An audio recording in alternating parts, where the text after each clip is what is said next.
안녕하세요. 삼성서울병원 유튜브 구독자 여러분, 건강 MC 정영민입니다. 혹시 아밀로이드증이라고 들어보셨어요? 아밀로이드증은 굉장히 생소한 희귀질환이지만 조기에 발견하지 못하면 중요한 장기에 심각한 영향을 줄 수 있어 반드시 알아두셔야 합니다. 오늘은 아밀로이드증이 어떤 병인지, 왜 생기는지, 또 어떤 증상과 진단 과정을 거치는지 살펴보겠습니다. 세 분의 교수님을 모셨습니다. 안녕하세요. 구독자분들을 위해 간단한 소개 부탁드립니다. 안녕하세요. 삼성서울병원 혈액종양내과 김기현입니다. 아밀로이드증 센터장을 맡고 있습니다.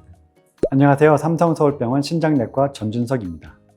안녕하세요. 삼성서울병원 순환기내과 김다래입니다. 먼저 교수님, 아밀로이드증이라는 이름 자체가 굉장히 좀 어려운데요. 대체 어떤 병인가요? 아밀로이드증은 우리 몸 안에 원래 없어야 될 단백질 덩어리, 즉 아밀로이드 단백질이 장기나 조직에 비정상적으로 쌓이는 병입니다. 보통 단백질은 제 역할을 마치면 몸속에서 잘게 분해되어 사라지는데 이 과정이 제대로 이루어지지 않으면 단백질이 본래 모양을 잃고 섬유질 모양의 단단한 덩어리처럼 쌓이게 됩니다. 이 덩어리가 장기 안에 쌓이면 기능을 방해해 점점 제 역할을 못하게 되죠. 문제는 한번 쌓인 아밀로이드는 저절로 사라지지 않는다는 겁니다. 그래서 시간이 갈수록 증상이 악화되고 생명을 위협할 수도 있습니다. 그렇다면 아밀로이드증은 대체 왜 생기나요? 아밀로이드증이 생기는 이유는 크게 두 가지입니다.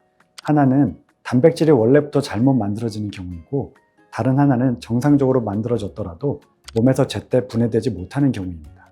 예를 들어 면역세포에서 비정상적인 단백질이 계속 만들어지면 혈액을 타고 돌면서 장기에 달라붙어 쌓이게 됩니다.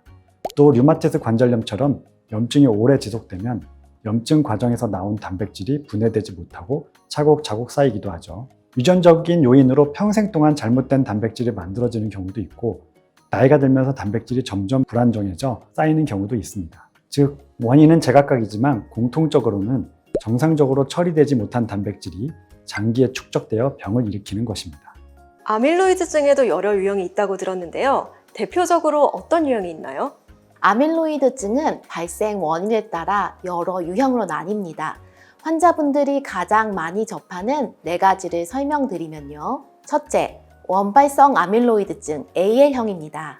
면역세포가 비정상 단백질을 만들어서 그게 혈액을 타고 돌면서 심장 등의 장기에 쌓입니다.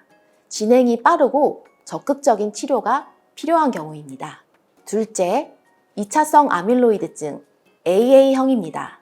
류머티스 관절염이나 크론병처럼 만성 염증성 질환이 오래 지속될 때 염증 단백질이 쌓여서 발생합니다. 셋째, 유전성 TTR 아밀로이드증입니다. 부모님으로부터 이상 유전자를 물려받아 잘못된 단백질이 평생 만들어지는 경우인데요. 증상은 문제가 있는 유전 변이에 따라 다양하지만 보통 40대, 50대에 나타납니다. 넷째, 노인형 TTR 아밀로이드증입니다. 나이가 들면서 생기는 단백질 변화 때문에 발생을 합니다. 주로 심장을 침범해서 심부전 같은 증상이 나타나며 최근에는 진단 기술이 발달하면서 진단이 늘고 있습니다. 즉, 원인과 발생 시기에 따라 종류가 다르고 그에 따라 치료 방법도 달라집니다. 종류가 굉장히 많은데요. 아밀로이드 단백질이 혹시 특히 더 잘 쌓이는 장기가 있나요? 심장, 신장, 그리고 신경이 대표적입니다. 심장에 침범하면 신부전이나 부정맥이 생기고, 신장에 침범하면 단백뇨나 신부전이 이어질 수 있습니다. 신경에 침범하면 손발저림, 감각저하, 소화장애 같은 증상이 나타날 수 있죠.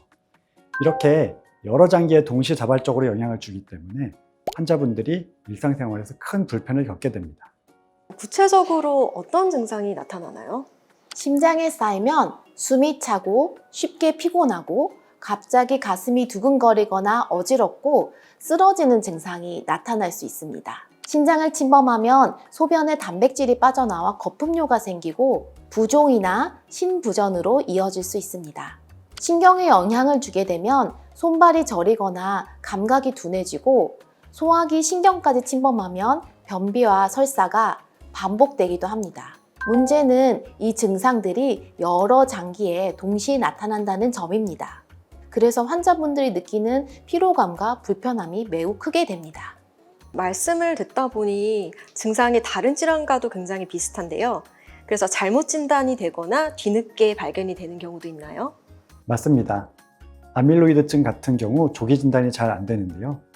외국에서 꽤 오래전에 나온 데이터를 보면 처음 증상이 나타나고 난 다음 6개월 안에 진단되는 사람이 37%, 그 이후 1에서 2년 가까이, 심지어는 2년 이후 진단되는 사람이 약 20% 정도까지 됩니다. 따라서 상당수의 환자가 3번 혹은 4번째 의사를 찾아가서야 진단이 될 정도로 조기 진단이 어렵습니다. 초기에는 피곤하다 혹은 숨이 찬다 정도로 시작해서 일반적인 신부전이나 당뇨병, 합병증과 같은 혈관 질환으로 오해되기 쉽고요. 따라서 의심되는 경우 전문 의료진과 정밀 검사가 꼭 필요합니다. 드라마에서 송중기 씨가 아밀로이드증으로 힘들어하는 장면, 특히 어지러움증으로 쓰러지는 장면이 나오는데요. 이렇듯 실제 환자분들도 일상생활에서 이런 어려움을 겪게 되나요? 네, 그렇습니다.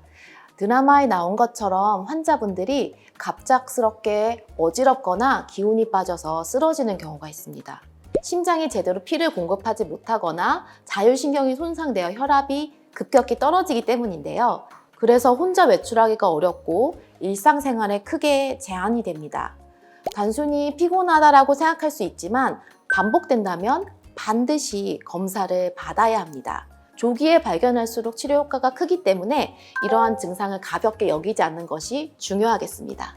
환자분들 입장에서는 언제 아밀로이드증을 의심을 해야 되는지 잘 모를 것 같아요. 혹시 일상에서 이건 아밀로이드증일 수도 있다라고 하는 그런 의심해 볼 만한 특징이 있을까요? 네, 아밀로이드증에는 몇 가지 특징이 있습니다. 첫째, 여러 장기를 동시에 침범하는 경우입니다. 예를 들면 숨이 차고 쉽게 피곤한데 동시에 소변에 단백질이 나오고 손발이 저린 증상이 함께 나타나는 그런 시기죠. 둘째, 기존 치료에 잘 반응하지 않는 경우입니다. 신부전 약을 쓰는데도 호전이 잘 되지 않거나 단백뇨가 기존 치료에도 감소하지 않는 경우가 대표적입니다. 셋째, 애매한 초기 증상입니다. 만성 피로, 체중 감소, 부종, 소화불량처럼 흔한 증상으로 시작하기 때문에 놓치기가 쉽습니다. 이런 특징이 보였을 때 원인이 잘 찾아지지 않는다면 반드시 전문의에게 진료를 받아보시는 게 좋습니다. 그렇다면 아밀로이드증이 의심이 된다라고 하면은 어떤 검사를 진행하게 되나요? 먼저 혈액 검사와 소변 검사로 단백질 이상이 있는지 확인합니다. 심장을 침범했을 것으로 보이면 심초음파와 심장 MRI로 심장의 기능과 구조를 자세히 살펴보기도 하죠. 최근에는 PYP 스캔과 같은 핵의학 검사로 심장 아밀로이드증을 비교적 간단하게 확인할 수 있기도 합니다. 또 신경 침범이 의심되면 신경 점도 검사도 진행을 합니다. 하지만 무엇보다 중요한 것은 조직 검사입니다. 조직 검사로 침착된 단백질을 직접 확인해야 하고 어떤 종류의 아밀로이드증인지 정확히 구분할 수 있습니다. 그래야 맞춤 치료 계획을 세울 수가 있습니다. 검사가 굉장히 많네요. 근데 이런 검사를 다 진행을 해야 되는 건가요? 네, 그렇습니다. 아밀로이드증은 한 가지 검사만으로는 확진하기 어렵기 때문에 여러 검사를 조합해야 합니다. 혈액검사, 소변검사는 단백질 이상 여부를, 그리고 영상검사는 장기 침범의 정도를, 그리고 조직검사는 정확한 단백질 종류를 알려줍니다. 각각의 검사 결과가 맞춰져야 정확한 진단과 치료 방향을 잡을 수가 있습니다. 오늘 교수님들께서 말씀해 주신 것처럼 아밀로이드증은 조기 진단이 무엇보다 중요합니다. 증상이 애매해 놓치기 쉽지만 일상에서 갑작스러운 어지러움증이나 피로가 반복된다면 반드시 전문의를 찾아 상담하시기를 바랍니다. 다음 시간에는 아밀로이드증의 치료와 관리 방법에 대해 자세히 이야기 나누겠습니다. 시청해 주셔서 감사합니다.